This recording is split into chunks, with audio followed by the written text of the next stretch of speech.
The Incas by Nigel Davies. Prologue.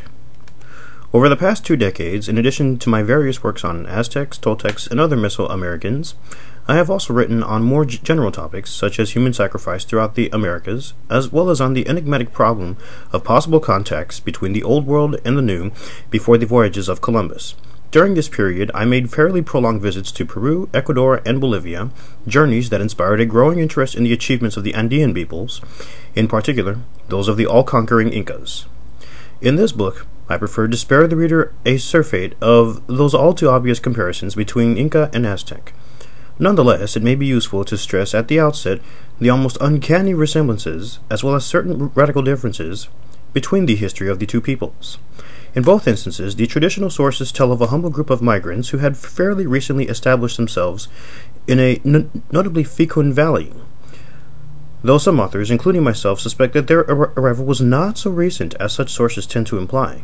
By extraordinary coincidence, these two peoples, in a here or less contemporaneous process, set out to conquer vast empires, probably far vaster than any that might have preceded them in North and South America.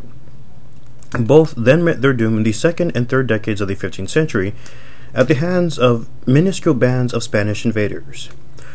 One major difference confronts scholars who studied the two peoples. Unlike the Incas, from the Aztecs and their predecessors, we possess pictorial codices relating to many aspects of their past, as well as fairly numerous documents in the native Nahua recorded in early post-conquest times. For the Incas, we tend to rely more exclusively on the Spanish chroniclers, who, both in Mexico and Peru, offer a more Europeanized view of events. For the general reader, this volume aims to offer a lucid overall view, embracing the rare, recent scientific studies of the astonishing achievement of the Incas, who in a short space of time conquered a realm that stretched for well over 2,000 miles from north to south. It may be worth noting that for the past 3 decades, no similar work has been attempted, embracing in a single volume the various aspects of the Inca past, not only their political history, but also their economy, administration, religion, art, architecture, and daily life. Equally, I trust that my book will prove useful for Andean scholars. The latter have at their disposal a rich variety of specialized material, focusing on specific aspects of the Inca achievement, for instance, their road system, methods of town planning, control of manpower, exploitation of economic resources, as well as a class structure, and religious beliefs. Such writings mostly tend to take into account the copious, if contradictory, information provided by Spanish chroniclers. Naturally, however, they rely for much of their data on the very extensive archaeological research undertaken in recent decades.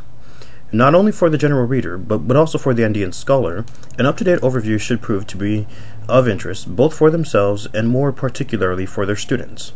Moreover, from the strictly ethno-historical point of view, aided by my prolonged studies of the Mesoamerican past, I have sought to achieve a reappraisal of certain aspects of the surviving accounts of Inca history, considering in particular the means whereby the chroniclers accumulated their detailed information, and to reassess the degree to which their accounts may or may not be reliable.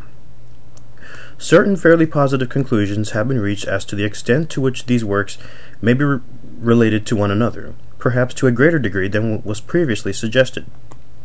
Finally, in one respect, I shall feel that I have made at least a modest contribution to Andean studies if I can in any way reinforce the acceptance of my conviction, already most evident in the works of so many Andean scholars, as to the need to take into the fullest account the data offered by both archaeological research and by the written sources in the effort to increase our understanding of the amazing Incas.